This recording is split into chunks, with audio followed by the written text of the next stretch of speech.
வணக்கம், welcome to AJC academy.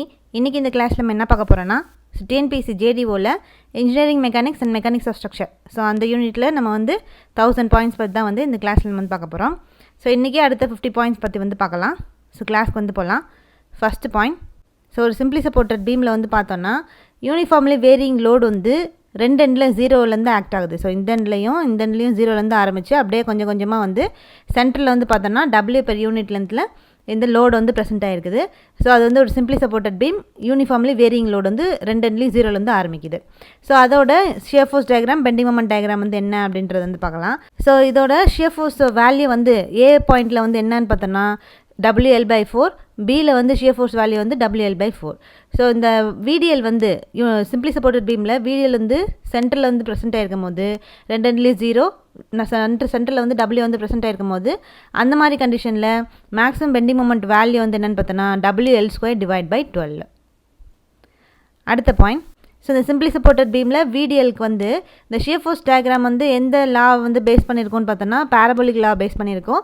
Bending moment diagram cubic law base பண்ணியிருக்கோம். இந்த simply supported பீமில் வேரியிங் லோடு ப்ரெசென்ட் ஆகிருந்துச்சு அப்படின்னா. அடுத்த பாயிண்ட், ஸோ இந்த சிம்பிளி சப்போர்ட்டட் பீமில் அதே யூனிஃபார்ம்லி வேரியிங் லோடு தான். ஸோ யூனிஃபார்ம்லி வேரியிங் லோடு பார்த்தோன்னா ஒரு எண்டில் ஜீரோலேருந்து ஆரம்பித்து இன்னொரு எண்டில் W பெர் யூனிட் லென்த் வரைக்கும் ப்ரெசென்ட் ஆகிருக்கு. ஸோ அந்த மாதிரி ப்ரெசென்ட் ஆகிருக்கும் போது அதோட shear force diagram, bending moment diagram என்ன அப்படின்றது பார்க்கலாம். ஸோ இதுதான் இந்த சிம்பிளி சப்போர்ட்டட் பீம். அதில் ஜீரோலேருந்து ஒரு எண்டில் ப்ரெசென்ட் ஆகிருக்கு. அப்படியே கொஞ்சம் கொஞ்சமாக இந்த லோடு இன்னொரு எண்டில் பார்த்தோன்னா W வரைக்கும் ப்ரெசென்ட் ஆகிருக்கும். ஸோ அப்படி ப்ரெசென்ட் ஆகிருக்கும் போது இந்த ஷியர் ஃபோர்ஸ் வேல்யூ ஏ பாயிண்டில் சிம்பிளி சப்போர்ட்டட் பீமில் ஷியர் ஃபோர்ஸ் வேல்யூ எவ்வளோ இருக்குன்னு பார்த்தோன்னா WL/6. பி பாயிண்டில் shear force value WL/3 present ஆகிருக்கும்.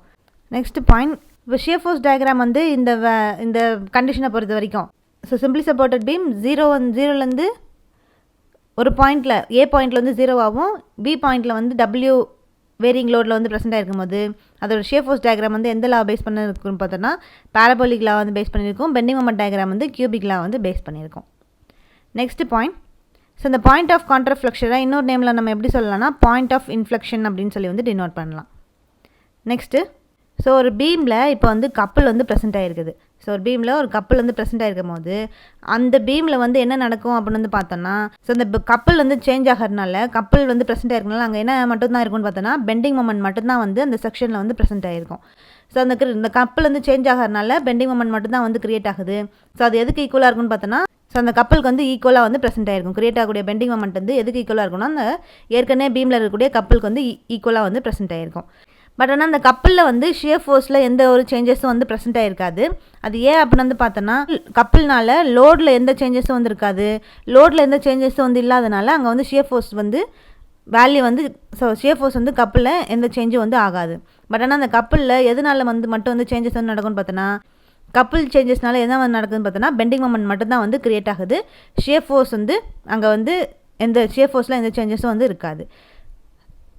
அடுத்த பாயிண்ட், ஸோ இப்போ ஷியர் ஃபோர்ஸில் சேஞ்சஸ் சடனாக ஆகும். ஸோ ஷியர் ஃபோர்ஸ் டயக்ராமில் பார்த்தோன்னா சடன் சேஞ்சஸ் இருக்கும் அந்த செக்ஷனில். ஸோ அது எதனால அப்படின்னு பார்த்தோன்னா, vertical load point load present ஆகிடுச்சுன்னா அந்த இடத்துல ஷியர் ஃபோர்ஸ் டயக்ராமில் ஷியர் ஃபோர்ஸ் சேஞ்சஸ் க்ரியேட் ஆகும். ஸோ ரெண்டு வெர்டிக்கல் லோடுக்கு நடுவில் ஷியர் ஃபோர்ஸ் எப்படி இருக்குன்னு பார்த்தோன்னா கான்ஸ்டண்ட்டாக ப்ரெசென்ட் ஆகிருக்கும். ஸோ யூடிஎலாக இருந்துச்சுன்னா அந்த பீமில் யூடிஎல் ஆக்ட் ஆகிடுச்சுன்னா அப்போ ஷியர் ஃபோர்ஸ் எப்படி இருக்குன்னு பார்த்தோன்னா ஸ்ட்ரெயிட் லைன் லா பேஸ் பண்ணியிருக்கோம். அப்போ இந்த யூடிஎல் ப்ரெசென்ட் ஆகிருக்கும்போது பெண்டிங் மொமெண்ட் எப்படி இருக்குன்னு பார்த்தோன்னா பேரபோலிக் லா பேஸ் பண்ணியிருக்கோம். ஸோ இது எல்லாமே shear force diagram, bending moment diagram ரிலேட்டடான பாயிண்ட்ஸ். அடுத்த பாயிண்ட், இப்போ ரெண்டு ஷாஃப்ட் இருக்குது AB அப்படின்னு சொல்லி. அந்த ரெண்டு ஷாஃப்ட்டுமே எந்த மெட்டீரியலால் செஞ்சுருக்காங்கன்னா ஒரே மெட்டீரியல், சேம் மெட்டீரியலால் செஞ்சுருக்காங்க. ஸோ அந்த ஷாஃப்டோட டயமீட்டர் எப்படி இருக்குன்னு பார்த்தோன்னா, ஸோ ஷாஃப்ட் Bயோட diameter twice that of shaft A. So shaft Bயோட டயமீட்டர் 2 மடங்கு ஷாஃப்ட் ஏவோட டயமீட்டரை விட 2 மடங்கு அதிகமாக ப்ரெசென்ட் ஆகிருக்குது. ஸோ அப்போ அந்த ஷாஃப்ட் ஏலேருந்து ஷாஃப்ட் Bக்கு பவர் டிரான்ஸ்மிஷன் ரேஷியோ எவ்வளோ இருக்கும் அப்படின்னு பார்த்தோம்னா, இந்த மாதிரி கண்டிஷனில் இருக்கும்போது அதுக்கு ரேஷியோ 1/8. ஸோ ஷாஃப்ட் ஏலேருந்து ஷாஃப்ட் Bக்கு பவர் டிரான்ஸ்மிஷன் ரேஷியோ 1/8 ப்ரெசென்ட் ஆகிருக்கும். அடுத்த பாயிண்ட், ஸோ அதே மாதிரி ரெண்டு ஷாஃப்ட்டு ஏபி அப்படின்னு சொல்லி சேம் மெட்டீரியலாக வந்து செஞ்சுருக்காங்க. ஸோ அப்போ ஷாஃப்ட் ஏ வந்து அதோட டயமீட்டர் டி, ஷாஃப்ட் பியோட டயமீட்டர் வந்து d/2 அப்படின்னு சொல்லி வந்து எடுத்துக்கிறாங்க. அப்போ இந்த strength of shaft B is that of shaft A. அப்போ ஷாஃப்ட் பிக்கும் ஷாஃப்ட் ஏக்கும் ஸ்ட்ரென்த்து வந்து ரேஷியோ வந்து என்ன அப்படின்னு சொல்லி வந்து கண்டுபிடிக்க சொல்லியிருக்காங்க. ஸோ அது எவ்வளோ இருக்குன்னு பார்த்தோன்னா 1/8 வந்து ப்ரெசென்ட் ஆகிருக்கும். அடுத்த பாயிண்ட், ஸோ இந்த ஹாலோ ஷாஃப்டோட outer diameter, outside diameter வந்து ட்வைஸ், இன்சைட் டயமீட்டர்லேருந்து ட்வைஸாக வந்து ப்ரெசென்ட் ஆகிருக்கும். இந்த ஹாலோ ஷாஃப்டோட டார்க் கேரிங் கெப்பாசிட்டி, அதே மாதிரி சாலிட் ஷாஃப்டோட டார்க் கேரிங் கெப்பாசிட்டி, இது ரெண்டோட ரேஷியோ வந்து என்ன அப்படின்றது தான் வந்து கண்டுபிடிக்க சொல்லியிருக்காங்க. ஸோ அது எல்லாமே அந்த மெட்டீரியல் எல்லாமே வந்து சேம் மெட்டீரியல், அதில் அவுட் சைட் டயமீட்டர்லாம் வந்து சேமாக வந்திருக்கு. ஸோ அப்படி இருக்கும் போது இந்த டார்க் கேரிங் கெப்பாசிட்டி வந்து ஹாலோ ஷாஃப்ட்டுக்கும் சாலிட் ஷாஃப்ட்டுக்கும் வந்து என்ன ரேஷியோவில் இருக்குன்னு பார்த்தோன்னா 15/16 அப்படின்ற ரேஷியோவில் வந்து ப்ரெசென்ட் ஆகிருக்கும். அடுத்த பாயிண்ட், எல்லா பாடியிலையும் வந்து பார்த்தோன்னா ஒரே ஒரு சென்டர் ஆஃப் கிராவிட்டி மட்டும்தான் வந்து ஒரு பாடியில் வந்து ப்ரெசென்ட் ஆகிருக்கும். ஸோ யூனிஃபார்ம் ராடுக்கு சென்டர் ஆஃப் கிராவிட்டி வந்து எங்கே வந்து ப்ரெசென்ட் ஆகிருக்குன்னு பார்த்தோன்னா மிடில் பாயிண்ட்டில் வந்து ப்ரெசென்ட் ஆகிருக்கும்.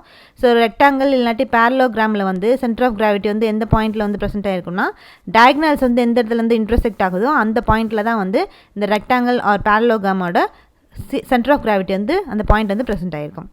அடுத்து இப்போ ட்ரையாங்கிளோட சென்டர் ஆஃப் கிராவிட்டி வந்து எந்த பாயிண்ட்டில் வந்து லை ஆகும்னு பார்த்தோன்னா இந்த ட்ரையாங்கிளில் வந்து 3 மெரிடியனும் வந்து மீட் ஆகிற இடத்துல தான் வந்து இந்த ட்ரையாங்கிளோட சென்டர் ஆஃப் கிராவிட்டி வந்து லை ஆகிருக்கும்.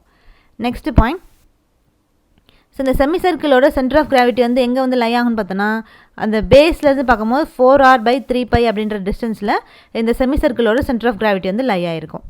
அடுத்து இந்த ஹெமிஸ்பியரோட சென்டர் ஆஃப் கிராவிட்டி வந்து எவ்வளோ டிஸ்டன்ஸில் லை ஆகிருக்குன்னு பார்த்தோன்னா 3r/8, அதோட பேஸ்லேருந்து 3r/8 அப்படின்ற இந்த டிஸ்டன்ஸில் இந்த ஹெமிஸ்பியரோட சென்டர் ஆஃப் கிராவிட்டி வந்து லை ஆகிருக்கும். அடுத்து இப்போ இந்த ட்ரெபீசியம்க்கு வந்து சென்டர் ஆஃப் கிராவிட்டி வந்து எங்கே வந்து லை ஆகிருக்குன்னு பார்த்தோன்னா அதோட parallel sides A and B அப்படின்னு சொல்கிறோம்.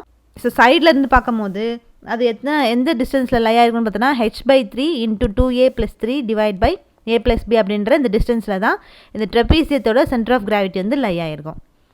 அடுத்த point, so right circular solid cone அதோட சென்டர் ஆஃப் கிராவிட்டி வந்து பேஸ்லேருந்து எந்த டிஸ்டன்ஸில் லை ஆகிருக்குன்னு பார்த்தோன்னா h/4 அப்படின்ற டிஸ்டன்ஸில் வந்து லை ஆகிருக்கும். அடுத்து moment of inertia of thin disc. So moment of inertia for thin disc அதோட எம் வேல்யூ வந்து மாஸ் வந்து எம், ஆர் வந்து ரேடியஸு. ஸோ அதோட தின் டிஸ்கோட மொமெண்ட் ஆஃப் இனர்ஷியா வேல்யூ வந்து என்ன அப்படின்னு வந்து பார்த்தோன்னா I(g) = m × r² / 2 இல்லைனா வந்து 0.5 mr². ஸோ இதான் வந்து தின் டிஸ்கோட மொமெண்ட் ஆஃப் இனர்ஷியா வேல்யூ. அடுத்து இப்போ தின் டிஸ்கோட டயமீட்டர் வேல்யூ, இந்த தின் டிஸ்கோட டயமீட்டரை பொறுத்து அதோட மொமெண்ட் ஆஃப் இனர்ஷியா வேல்யூ வந்து என்னென்னு பார்த்தோன்னா I(d) = mr² / 4 = 0.25 mr². இப்போ மொமெண்ட் ஆஃப் இனர்ஷியா ஃபார் தின் ராடுக்கு வந்து முன்னாடி பார்த்தது தின் டிஸ்க்கு, ஸோ இப்போ பார்க்க போகிறது தின் ராடுக்கு. ஸோ இப்போ மொமெண்ட் ஆஃப் இனர்ஷியா வந்து தின் ராடுக்கு வந்து என்னென்னு பார்த்தோன்னா Ig = mL² / 12. ஸோ அதே இந்த ராடு வந்து இந்த தின் ராடு வந்து பேரல் ஆக்சிஸில் வந்து ப்ரெசென்ட் ஆகிருக்கும் போது அப்போ மொமெண்ட் ஆஃப் இனர்ஷியா வேல்யூ என்னென்னு பார்த்தோன்னா I(p) = mL² / 3. ஸோ இது வந்து பெர்பெண்டிகுலர் ஆக்சிஸுக்கு இந்த ஃபார்முலா மொமெண்ட் ஆஃப் இனர்ஷியா தின் ராடுக்கு. இதே பேரல் ஆக்ஸாக இருந்துச்சுன்னா மொமெண்ட் ஆஃப் இனர்ஷியா வந்து தின் ராடுக்கு வந்து பார்த்தோன்னா I(p) = mL² / 3. அடுத்த பாயிண்ட், ஸோ அந்த டிஃப்ளெக்ஷன் ஆஃப் பீமுக்கு ஜென்ரல் ஈக்குவேஷன் ஃபார்முலா என்ன பார்த்தோன்னா m = EI × d² / dx². அடுத்த பாயிண்ட், ஸோ இந்த ஷாஃப்ட்டில் வந்து பெண்டிங் ஸ்ட்ரெஸ் வந்து கிரியேட் பண்ணுது. ஸோ அது எதுனாலனா பெண்டிங் மொமெண்ட்னால. ஸோ ஷாஃப்ட்டில் பெண்டிங் மொமெண்ட்னால என்ன ஸ்ட்ரெஸ் வந்து ப்ரொடியூஸ் ஆகுதுன்னு பார்த்தோன்னா பெண்டிங் ஸ்ட்ரெஸ் வந்து ப்ரொடியூஸ் ஆகுது.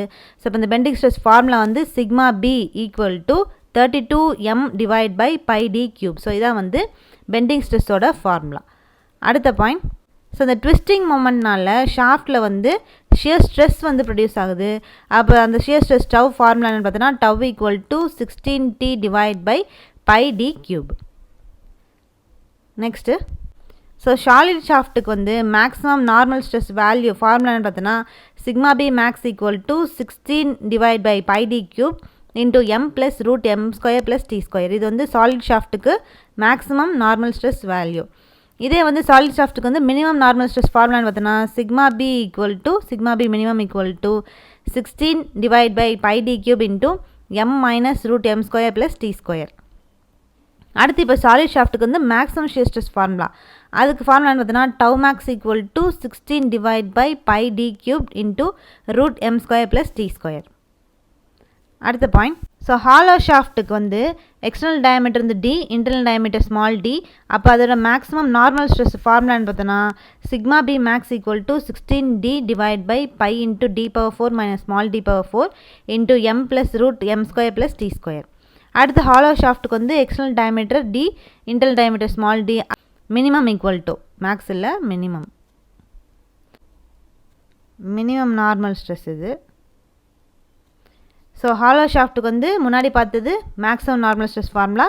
இப்போ இது வந்து ஹாலோ ஷாஃப்ட்டுக்கு மினிமம் நார்மல் ஸ்ட்ரெஸ் ஃபார்முலா என்னென்னு பார்த்தீங்கன்னா sigma B minimum equal to 16D divide by pi into capital D⁴ minus small D⁴ into capital M minus root M square plus T square. So இதான் வந்து hollow ஷாஃப்ட்டுக்கு maximum normal stress and minimum normal stress formula.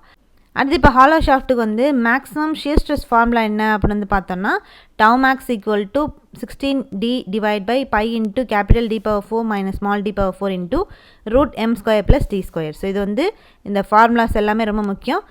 Solid ஷாஃப்ட்டுக்கு வந்து normal stress maximum normal stress, minimum normal stress, maximum shear stress formula. அதே மாதிரி hollow ஷாஃப்ட்டுக்கு வந்து maximum normal stress, minimum normal stress and maximum shear stress ஃபார்முலாலாம் வந்து என்ன அப்படின்னு சொல்லி வந்து பார்த்தோம். அடுத்த பாயிண்ட் வந்து பார்க்கலாம். ஸோ இந்த தியரி ஆஃப் டார்ஷனில் என்னென்ன அசம்ஷன்ஸ்லாம் வந்து மேக் பண்ணுறாங்க அப்படின்றத வந்து பார்க்கலாம். ஸோ அந்த த்ரோட் லென்த் ஃபுல்லாக, இந்த ஷாஃப்ட்டோட லென்த் ஃபுல்லாக இந்த ஷாஃப்ட்டோட மெட்டீரியல் வந்து எப்படி இருக்குன்னு பார்த்தோன்னா யூனிஃபார்மாக வந்து இருக்குது அப்படின்னு சொல்லி வந்து அஷ்யூம் பண்ணிக்கிறாங்க. அடுத்த பாயிண்ட். ஸோ இந்த ஷாஃப்ட்டில் நடக்கக்கூடிய ட்விஸ்ட் எல்லாமே வந்து யூனிஃபார்மாக தான் வந்து நடக்கும் அப்படின்னு சொல்லி வந்து அஷ்யூம் பண்ணிக்கிறாங்க. நெக்ஸ்ட்டு அதே மாதிரி இந்த ஷாஃப்ட்டோட கிராஸ் செக்ஷன் எல்லாமே வந்து த்ரோட் த லென்த் ஃபுல்லாக யூனிஃபார்மாக தான் வந்து இருக்குது அப்படின்னு சொல்லி வந்து எடுத்துக்கிறாங்க. ஸோ இந்த ஷாஃப்ட்டோட கிராஸ் செக்ஷன் வந்து ட்விஸ்ட் ஆகிறதுக்கு முன்னாடி பிளெயினாக வந்துருக்கும், அதே மாதிரி ட்விஸ்ட் ஆனதுக்கு அப்புறமும் வந்து பிளெயினாக தான் வந்து ரிமைன் ஆகிருக்கும். அடுத்த பாயிண்ட். ஷாஃப்ட்டோட ரேடியஸ் வந்து பார்த்தோன்னா ட்விஸ்ட் ஆகிறதுக்கு முன்னாடி ஸ்ட்ரைட்டாக வந்து இருக்கும், அதே மாதிரி ட்விஸ்ட் ஆனதுக்கு அப்புறமும் ஸ்ட்ரைட்டாக தான் வந்து ப்ரெசென்ட் ஆகிருக்கும் அப்படின்னு சொல்லி வந்து இந்த மாதிரி அசம்ஷன் வந்து மேக் பண்ணிக்கிறாங்க. ஸோ அது எது இல்லைன்னா இந்த தியரி ஆஃப் டார்ஷனில் இந்த மாதிரி அசம்ஷன் வந்து ப்ரெசென்ட் ஆகிருக்கு. அடுத்த point. Torsion rigidity. So torsional rigidity வந்து ஈக்குவல் டு அதுன்னு பார்த்தோன்னா modulus of rigidity into polar moment of inertia. அப்போ அந்த டார்ஷனல் ரிஜிடிட்டி ஃபார்முலா என்னென்னு பார்த்தோன்னா C இன்ட்டு G. சினா modulus of rigidity C, J வந்து polar moment of inertia. So அது ரெண்டத்தோட ப்ராடக்ட் தான் நம்ம என்ன சொல்கிறோம்னா டார்ஷனல் ரிஜிடிட்டி அப்படின்னு சொல்லி வந்து டினோட் பண்ணுறோம். ஸோ இப்போ இந்த டார்ஷனல் ரிஜிடிட்டியோட யூனிட் என்னென்னு பார்த்தோன்னா newton mm square. Next point. So shear stress, ஷாஃப்ட்டில் வந்து ஷியர் ஸ்ட்ரெஸ்னால் வந்து என்ன அப்படின்றத வந்து பார்க்கலாம். ஸோ இப்போ ஒரு ஷாஃப்ட்டில் வந்து டார்க் வந்து கிரியேட் ஆகுது, T அப்படின்ற டார்க் வந்து கிரியேட் ஆகுது.